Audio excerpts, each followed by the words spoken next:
Joining us today is Ellie Roan. Ellie is a thrower from the Bay Area in her sophomore year on the women's track and field team. Ellie, welcome. So good to have you here in studio. Thank you. Good to be here.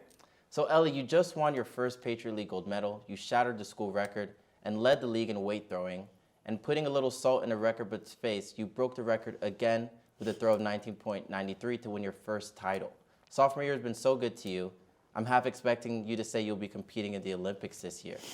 Talk to me a little bit more about your year so far.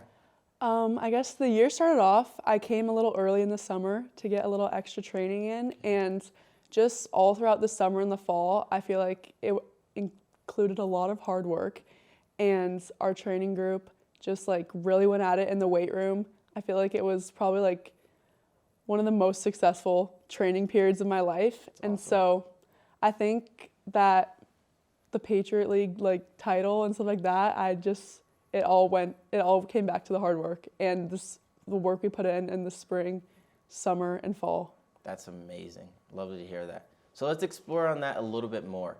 Freshman year wasn't exactly you sitting on the sidelines either. You placed third in hammer throw at the Skyhawk Invitational, third again at the Boston U Battle for Beanpaw, and capped it off with being second all time for hammer throw. What was that year in transition like for you, flying across the country, away from your friends, family, and arriving here on Com Ave? I know the weather in Boston is so much better compared to the 24/7 sun of California staying at 70 degrees. It's not, by the way. But Yeah, what was that it's transition not. like for you? I would say that it was hard moving across the country, and there's a lot of pros and cons that go with that, but I knew from high school that I wanted that. I knew I wanted to get out of California, at least for my young adult life and college years. And I would say the transition from, I played team sports my whole life. Okay. So kind of transitioning to just track and field as an individual sport was different, but also everything was kind of unexpected. I didn't know what to expect with that year. It was my first year throwing hammer and weight. Oh, really? So yeah, that was all kind of unexpected, and I just went into it with an open mind and yeah. Awesome, awesome. So your journey to this level of success wasn't a stroll in the park, but a well-planned marathon, or I should say a series of strategic throws. In high school at the North Coast Meet of Champions, you placed first in shot put, you placed second in discus, you broke the Anna League West County record, and you were the 7th all-time in the Redwood Empire, which for those of you who don't know represents over 58 counties north of San Francisco, and went on to break the El Molino school record as well. It's almost as if you were born to break school records. How do you manage to keep outdoing yourself? Is there a secret lab that BU doesn't know about? No, I just think it really is just pushing yourself to as hard as you can, and just working hard in the off season and having teammates that are there to help push you through it, and having teammates who have similar goals and aspirations as you, so that you all are just working towards a bigger goal. And So definitely something's not random at all. nothing. Comes with hard work, dedication. Yeah. Okay, got you. That's Yeah. awesome. So in an interview, and don't worry, it's not that interview, Ellie. Way back in 2022 on Running Space, you mentioned how being crucially locked in it is for a big meet. In a world where my biggest challenge is finding the next show I'm going to binge watch, how do you manage to keep your mental game so sharp, and what's your secret to staying so locked in? I think that you can't treat a meet differently than you would treat practice. Okay. So what I like to think of it is I go into practice and I think I'm going to win this practice. No matter what, you have something that you're working on technically, you're going to win that practice on that technical movement. And I think that when you have that mentality for practice, meets don't seem like it's such a big stage, because you just have to come to the meet and do what you've been doing in practice and just let the training and the hard work speak for itself. So would you say you're a big proponent of you practice how you play? Yeah, I would say that. Okay, got you. And Got you. yeah. So in high school during your senior year, you were the talk of the town with articles from SoCo News, the Community Voice, the Press Democrat, Runner Space, and RedwoodEmpireRunning.com, just to name a few, featured all articles that were just about you. So how'd you block out all that noise and decide that BU was a place to be? I knew that BU was a place to be kind of from the start. When I first started talking to the throws coach, my coach here, Coach Cartwright, Coach Cartwright. I knew that especially if I was going across the country for college, I would need a coach that I knew was going to not just care about me like athletically, but actually care about me like as a person and That's stuff so like that. important. And I just like from all the coaches I talked to, just something about him just clicked, and I knew from the start that he was who I wanted to compete, and yeah. And so far, kind of with all the success you've had, it seems like a match made in heaven. Yeah. You know, continuing like you guys have that dynamic duo, you guys are killing it. So then on your Terry Athletics bio, it says if you're not throwing, you're at the beach or you're hanging out with friends. How big of a role do friends play in kind of the success you had?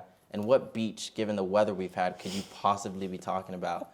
I know, like, I'm no weather expert, but we've had some pretty terrible weather. Yeah. So I'm asking for a friend, actually. Like, which beach would you be talking about? So I was thinking like beaches from my hometown in California. Okay. I have not yet found a beach in Boston that Oh, you I haven't? hang out yet. We got to maybe hang out change at. that on the bio, because I'm out here searching for beaches, and I see nothing. We should. That is a little outdated. Okay, so. good. Okay, glad you got that covered.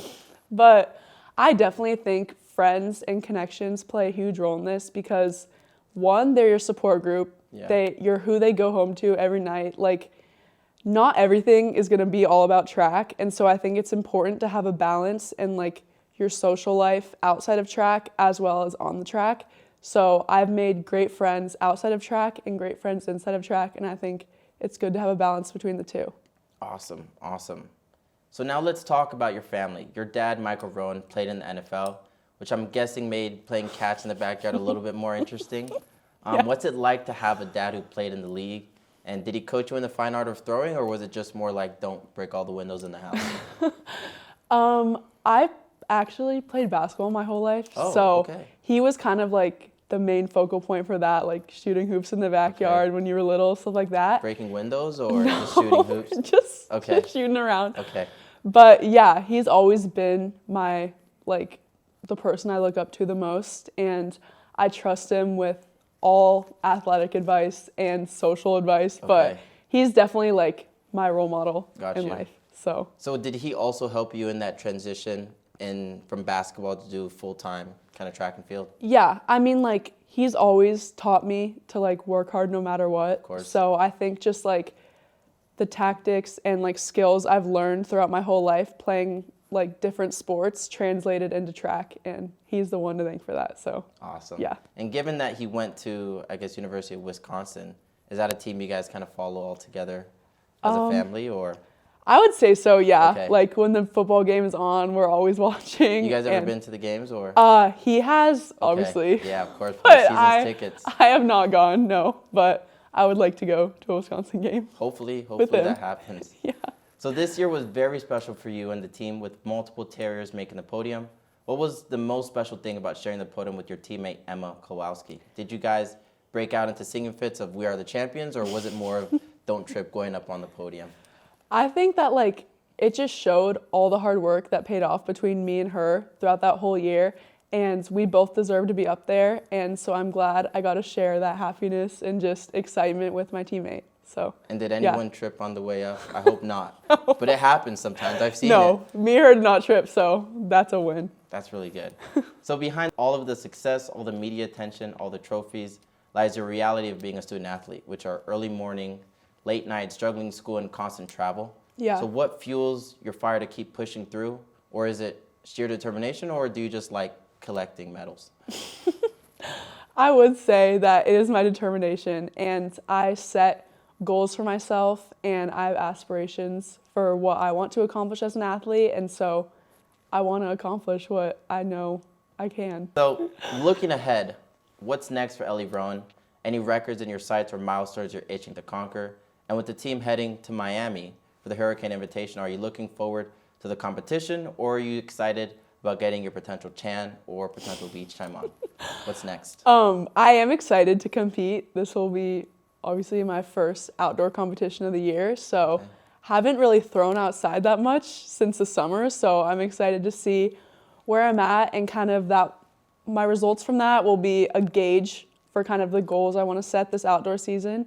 And I'm just excited. Also excited for the warm weather and to be in Miami with my teammates for spring break, I guess. So Yeah, it should be fun. Yeah. Is there much of a difference in kind of throwing outside compared to indoor season? Yeah. Does the weather play a factor, or? Yeah, there's definitely a big difference, especially like for our outdoor events, we can train them in the TTC, like by throwing discus and hammer into a net. Yeah. But a net can only show so much, so kind of like it does make a big difference getting outside and seeing the trajectory and the flight of the disc and just kind of what like your body does when it's like knows you have to throw it far outside. Okay. So it definitely does play a big difference. Because inside you have the net, and then outside Yeah, it's kind of outside more it's just for distance into the open. So the body does a lot of weird things when you know you're trying to throw it far rather than just into a net. So. And that thing is heavy.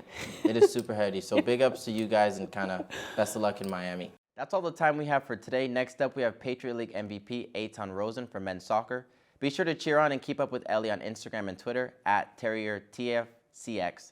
Until next time, I'm your host, Tyler Johnson.